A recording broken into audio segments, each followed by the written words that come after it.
Olá, bem-vindos! Estamos aqui na primeira aula e vai parecer um pouco aula mesmo.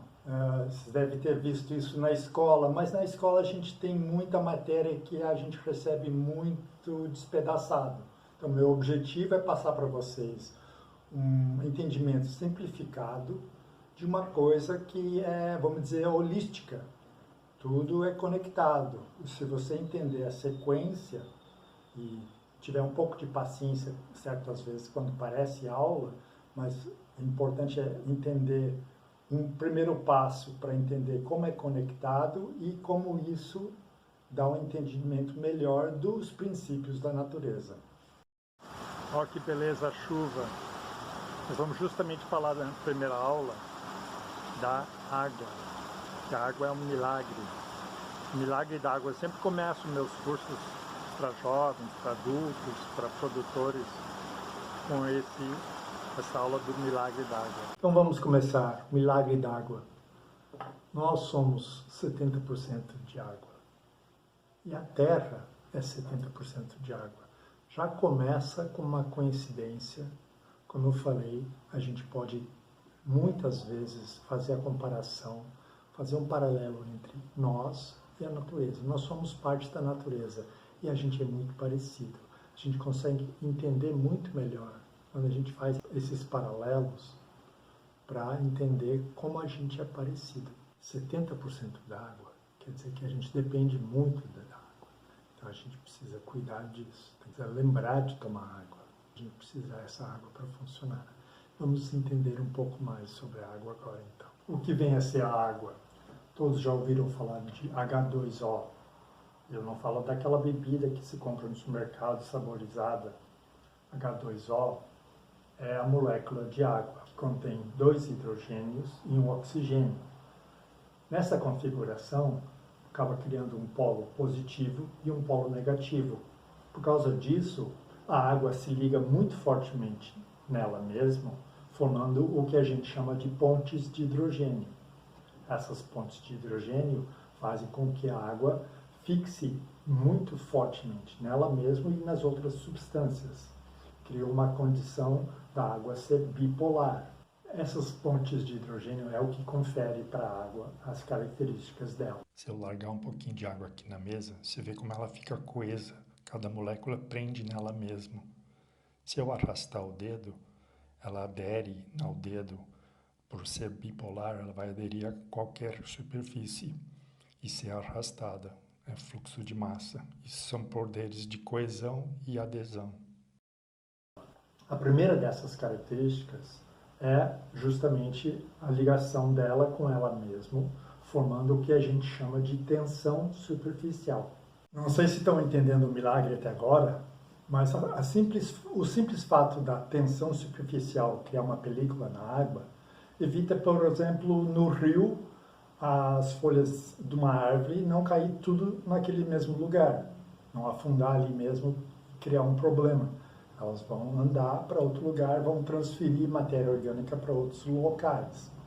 Mas, agora, mais profundamente, essa ligação forte da água, como ela é muito difícil de mexer, ela também faz com que a água tem um calor específico muito grande. O que isso significa?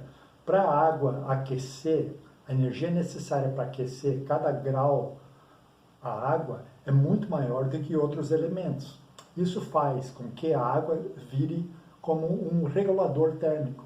Deixa eu explicar. Por exemplo, quando você está num ambiente como deserto, ou você já esteve no cerrado, a umidade do ar é tão pouco que no final da tarde a temperatura baixa lá embaixo. Né? Então, se tiver mais umidade em outro local, em outros locais normais, se tiver mais umidade no ar, a umidade do ar vai servir como um regulador térmico, não vai ter mudanças bruscas na temperatura, tanto na água como no ar. Né? Quanto mais umidade no ar, mais aquele ar se mantém numa certa temperatura. Por exemplo, se você entrar no mar no final da tarde, você vai sentir a água quentinha. Essa sensação é porque o ar fora está esfriando mais rapidamente do que a água. A água demora um pouco mais para esfriar. Ela também demora um pouco mais para aquecer. Por exemplo, também a densidade do gelo, diferente de outras substâncias, quando a água congela, ela forma uma cristalização que torna a água mais leve do que ela líquida, que não é todo elemento que é assim.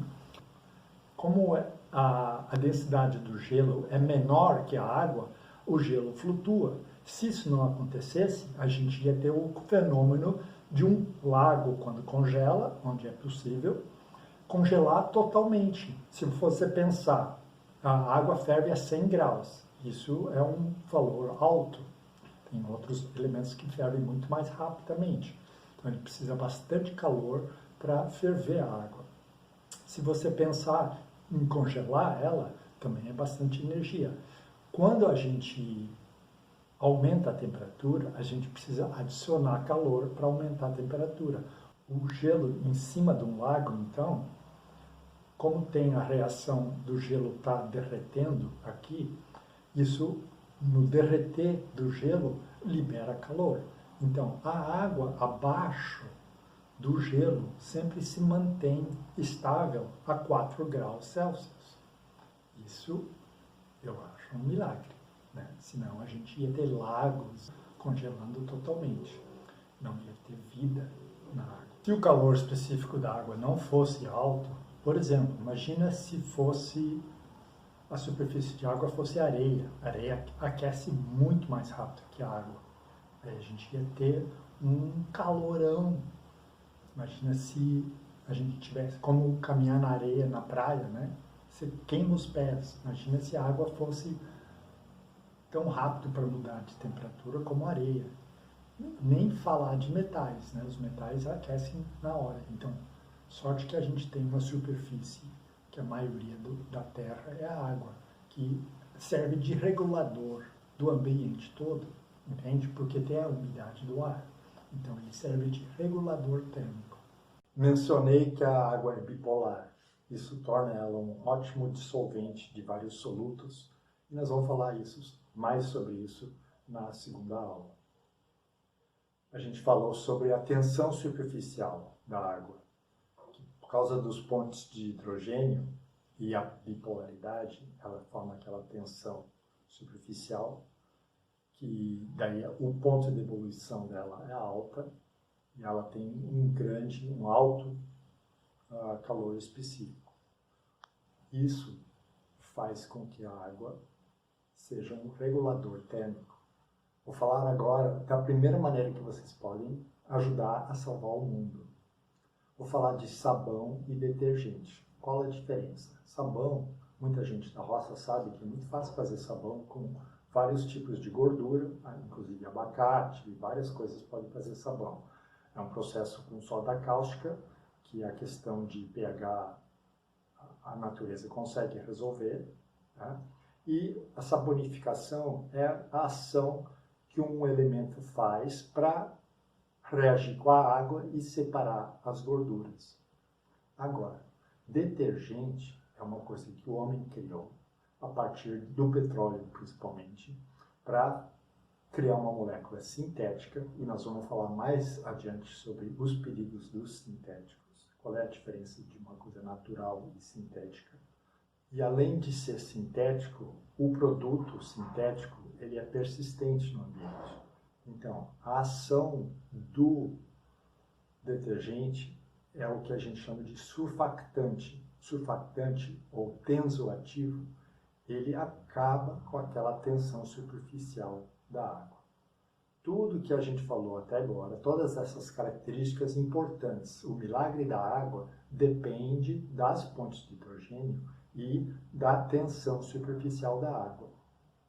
Quando você acaba com essa tensão, você vai reverter todas aquelas funções da água, segurar elementos em cima dela, o calor específico dela e todas aquelas características que deram as qualidades para a água vão acabar o tensoativo.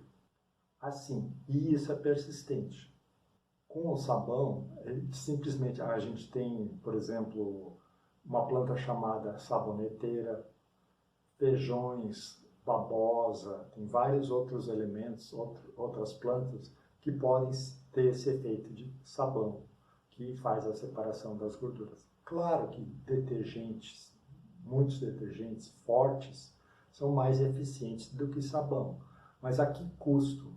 Quando você tem um detergente sintético que é persistente, primeiro ele vai criar nos cursos d'água, quando aquela água vai para o rio, nos cursos d'água, ele continua criando aquela espuma, ele vai ser revirado, cria de novo a espuma. Inclusive nas estações de tratamento, é um grande problema ele criar espuma, que as estações de tratamento acabam colocando outros produtos químicos muito perigosos para a nossa saúde para acabar com essa espuma. Nessa garrafinha tem água dentro. Se eu virar ela, pelas pontes de hidrogênio, a água fica presa dentro da garrafa. Agora, se eu puser só um pouquinho de detergente nela, pela ação do tensoativo, que acaba com a tensão superficial, ela não segura mais água.